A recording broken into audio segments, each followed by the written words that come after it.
বাংলাদেশে ৩ জন ব্যক্তি লক্ষ কোটি মানুষের হৃদয়ের মণিকোঠায় ঢুকে গিয়েছেন। আপনি বা আমি তাদেরকে নিয়ে যতই সমালোচনা করি, তাদেরকে যতই তুচ্ছ এবং তাচ্ছিল্য করি, তারা বহু মানুষের দোয়া, বহু মানুষের আশীর্বাদ এবং বহু মানুষের শুভাশিসের উপলক্ষ হয়ে পড়েছেন। এই ৩ জন মানুষের মধ্যে আমি বয়স কার কত বেশি আমি বলতে পারবো না। এজন্য আমি ঠিক সামনে পিছনে এভাবে আনলাম না। আমি প্রথমেই বলি অ্যাডভোকেট ফজলুর রহমান।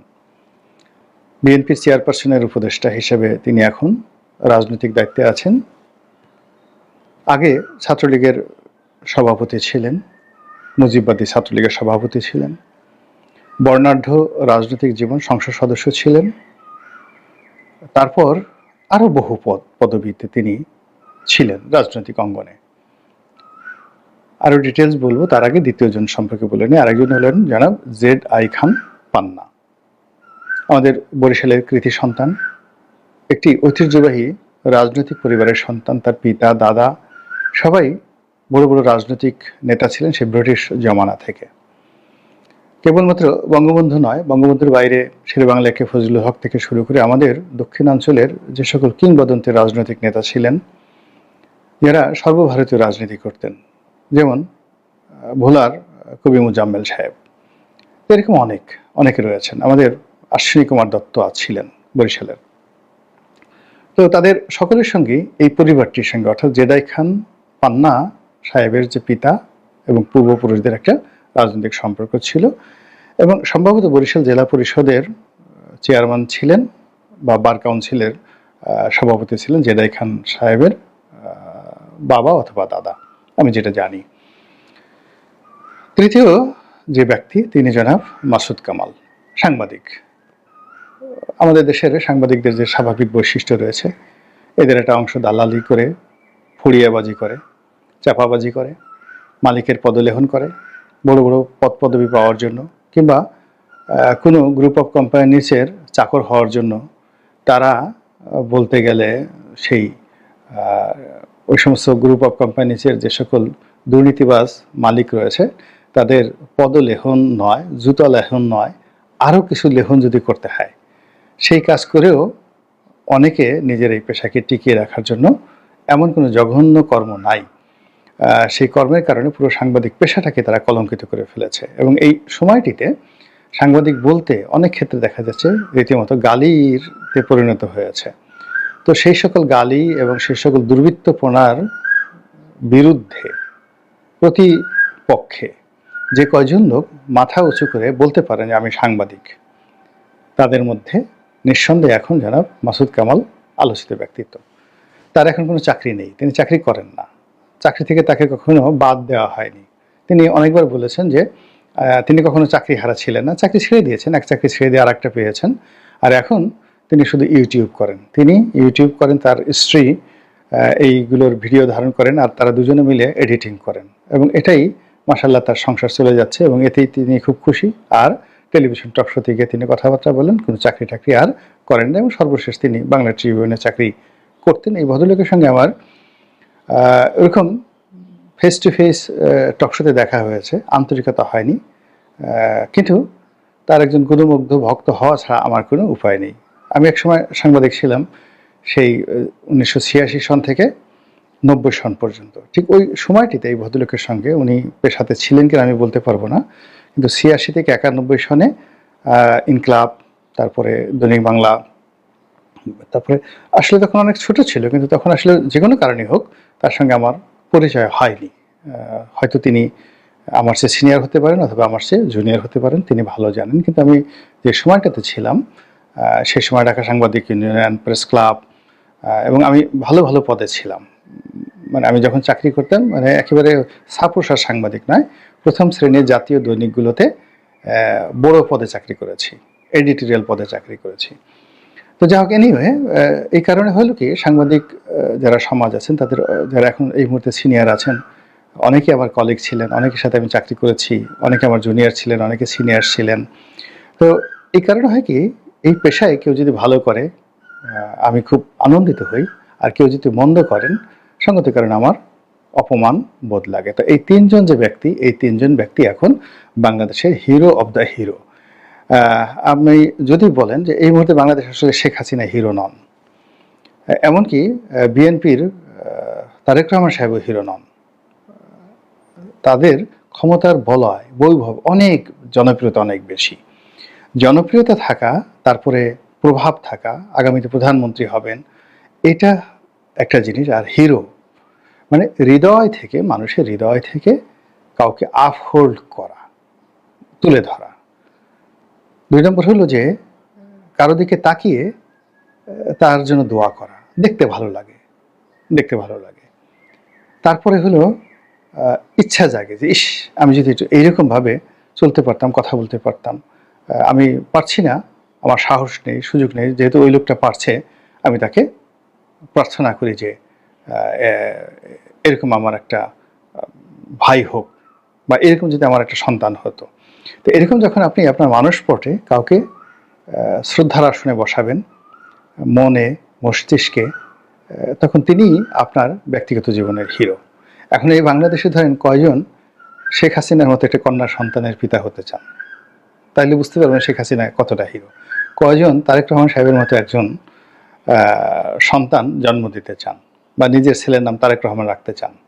এই গত 10-12 বছরে বা গত 6-7 মাসে যে নবজাতক হয়েছে, আপনি দেখেন কেউ তারেক রহমান সাহেব নামে কোনো নাম রাখছেন কিনা, কিংবা কেউ ইউনুস নামে তার সন্তান রাখতে চান কিনা এই মুহূর্তে, যে আমার ছেলে হলে আর তার ছেলের নাম রাখবো ইউনুস, বা ইস আমার যদি ইউনুসের মতো একটা বাবা থাকতো, ইউনুসের মতো একটা ছেলে থাকতো। তো ফলে কি হলো যে আপনি জনপ্রিয়তা, ক্ষমতার থেকে বাদ দিয়ে আপনার যে হিরো, সেই হিরোর মধ্যে যে কয়জন হিরো এই মুহূর্তে বাংলাদেশে আছে, তার মধ্যে এই 3 জন লোককে আমি মনে করি তারা টপ হিরো, শীর্ষস্থানীয় হিরো।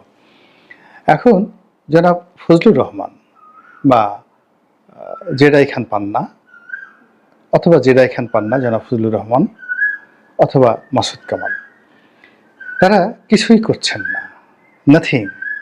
তারা শুধু আপনার আমার না বলা কথাগুলো সাহস করে বলছেন, নাথিং মোর। তাদের শব্দচয়ন, তাদের ভাষা, মানে তাদের শব্দচয়ন সেই শম্ভু মিত্রের মতো নয়, বিখ্যাত আবৃত্তিকার শম্ভু মিত্রের মতো নয়। তারা যে ভাষায় কথা বলেন, তার রিদমটা শশী থারুরের মতো নয়, একেবারে সাধারণ গেয় মানুষের মতো কথা বলেন। জেডাই খান পান্না বরিশালের ভাষায় কথা বলেন, কিশোরগঞ্জের ভাষায় কথা বলেন ফজলুর রহমান, আর মাসুদ কামাল ঢাকা মিলেমিশে 3-4টি আঞ্চলিক ভাষা মিলিয়ে মিশে তিনি কথা বলেন, প্রমিত বাংলায় নয়, এমনকি আমার মতো নন। কিন্তু তারপরও তারা ভীষণ রকম জনপ্রিয়, ভীষণ রকম অনুকরণীয়, এবং অনেক মানুষ তাদের জন্য দোয়া করে, অনেক মানুষ তাদেরকে একটু দেখতে যায়, অনেক মানুষ তাদের সাথে কথা বলে, এবং যদি বলা হয় সত্যিকার অর্থে এই যুগে তারা মর্দে মুজাহিদ। এখন ব্যাপার হলো যে এখন কিন্তু অনেকগুলো মানুষই ভালো ভালো কথা বলছেন, যেমন জামাতের আমির খুব ভালো কথা বলছেন, এমনকি মাসুদ কামাল যে কথাগুলো বলেন তার সাথে আরও অনেক ভালো কথা বলছেন জামাতের আমির। তারপরে জনাব তারেক রহমান সাহেব যে কথা বলেন, যুগান্তকারী অনেক সুন্দর কথা বলছেন। কিন্তু মানুষজন এই 3 জনের কথাকে কেন মাথায় করে নাচছে, আর তারেক রহমান সাহেব বা জামাতের আমিরের কথা কেন মাথায় করে তারা নাচছেন না? কারণটা হলো এই 3 জন মানুষ যে কথা বলছেন, তারা কেউ মন্ত্রী হতে চান না, এমপি হতে চান না, তাদের কোনো রাজনৈতিক অভিলাষ নেই, 1। 2 নম্বর হলো এই 3 জন মানুষের কোনো বডিগার্ড নেই, এই 3 জন মানুষের কোনো রক্ষাকর্তা নেই। এই 3 জন মানুষ নিজের 2 হাতে যেটা উপার্জন সেটা তারা খান। তারা পার্টির টাকা দিয়ে, পার্টির নেতাকর্মীর টাকা দিয়ে, কিংবা উত্তরাধিকার সূত্রে পিতার সম্পত্তির টাকা দিয়ে তারা খাওয়া দাওয়া করেন না। তারা রুজির জন্য যতটুকু উপার্জন করা দরকার, এখন মাথার ঘাম পায়ে ফেলে হালাল রুজি তারা খাচ্ছেন। ফলে তাদের রক্ত, মাংস, পিণ্ড, গিলা, কলিজা সব কিছু হালাল। তো এই হালাল শরীর থেকে যখন কথা বের হয়, ওই কথা যে সুবাস সৃষ্টি করে, স্নিগ্ধতা সৃষ্টি করে। ওই কথাগুলো যেভাবে মানুষের মন এবং মননে ঢুকে যায়, সেইভাবে আপনার যদি একটা উদ্দেশ্য থাকে, একটা চাল থাকে, একটা টার্গেট থাকে, তখন আপনি তার চেয়ে ভালো কথা বললেও কোনো লাভ হবে না। যেমন ধরেন আমরা সিনেমাতে কথা বললি, অনেক ভালো ভালো ডায়ালগ রয়েছে, কিন্তু আপনি সেই ডায়ালগগুলোকে বলবেন না যে এটা দিলীপ কুমারের ডায়ালগ, এটা শাহরুখ খানের ডায়ালগ। কিন্তু বহু বছর আগে মির্জা গালিব একটা কথা বলে গেছেন, শত শত বছর আগে, কিংবা হাজার বছর আগে, প্রায় হাজার বছর আগে মাওলানা জালালউদ্দিন রুমি কথা বলে গেছেন, কনফুসিয়াস কথা বলেছেন, ডায়োজিনিস কথা বলেছেন, হেরোডোটাস কথা বলেছেন হাজার হাজার বছর আগে, নেপোলিয়ান বোনাপার্ট কথা বলেছেন। এগুলো কেন আমরা স্মরণ করছি? এর কারণ হলো এই কথাগুলো তারা হৃদয় থেকে বলেছেন। এই কথাগুলো বলার পেছনে তাদের কোনো স্বার্থ ছিল না, আর এই কথাগুলো বলার কারণে তাদের অনেকের জীবন ঝুঁকিপূর্ণ ছিল। তো যেটা বলছিলাম যে এই তিন ব্যক্তি যে কথাগুলো বলছেন, হৃদয় থেকে বলছেন। এই কথার পেছনে তাদের কোনো হাল নেই, চাল নেই, টাকা পয়সা পাওয়ার কোনো সম্ভাবনা নাই, পদ পদবি পাওয়ার কোনো সম্ভাবনা নেই, বরং এই কথাগুলো বলার কারণে তাদের জীবন ঝুঁকির মধ্যে। তারা লাঞ্ছিত হতে পারেন, অপমানিত হতে পারেন, গুম হতে পারেন, তাদেরকে মেরে ফেলা হতে পারে, কিন্তু তারপর তারা কিন্তু বলে যাচ্ছেন। তো এখন আপনার প্রশ্ন হতে পারে যে এরা কি খুব বীর, বা এরা কি খুব সাহসী? আমার কাছে মনে হচ্ছে না যে এরা একেবারে বঙ্গবন্ধুর মতো খুব সাহসী, শহীদ প্রেসিডেন্ট জিয়াউর রহমান সাহেবের মতো খুব সাহসী, ওরকম না। মধ্যম মানের তারা সাহসী মানুষ। কিন্তু আল্লাহ রাব্বুল আলামিন কখনো কখনো কিছু মানুষকে দিয়ে কিছু কাজ করিয়ে নেন। এদেরকে বলা হয় মর্দে মুজাহিদ। অর্থাৎ সময় যখন খারাপ হয়ে যায়, তখন একেবারে সাধারণ অবস্থা থেকে তাদেরকে আল্লাহ রাব্বুল আলামিন তুলে এনে তাদেরকে একটা প্ল্যাটফর্ম দেন, এবং সেই প্ল্যাটফর্মে গিয়ে তারা মর্দে মুজাহিদ হয়ে যায়। যেমন ধরুন আমাদের এই জুলাই আগস্ট বিপ্লবের সময় যারা আসলেন, নাহিদ, সার্জিস, মাহফুজ আলম, তো ওই সময়টিতে তারা কিন্তু মর্দে মুজাহিদ।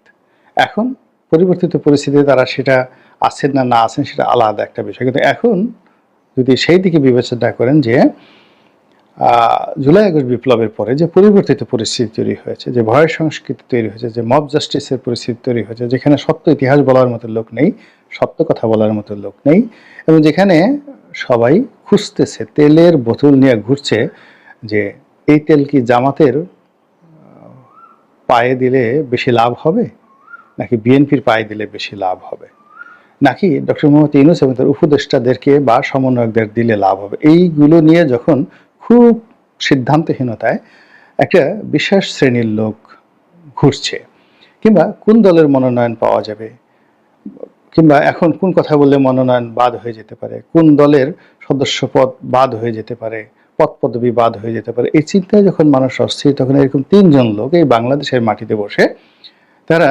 ডরহীন, ভয়হীন, দ্বিধাগ্রস্ত না হয়ে আল্লাহর ওয়াস্তে যে জবানের হক আদায় করছেন, তারপরে মনের হক আদায় করছেন, মস্তিষ্কের হক আদায় করছেন, তাদেরকে আল্লাহ রাব্বুল আলামিন শিয়াল, কুকুর, পশু পাখি না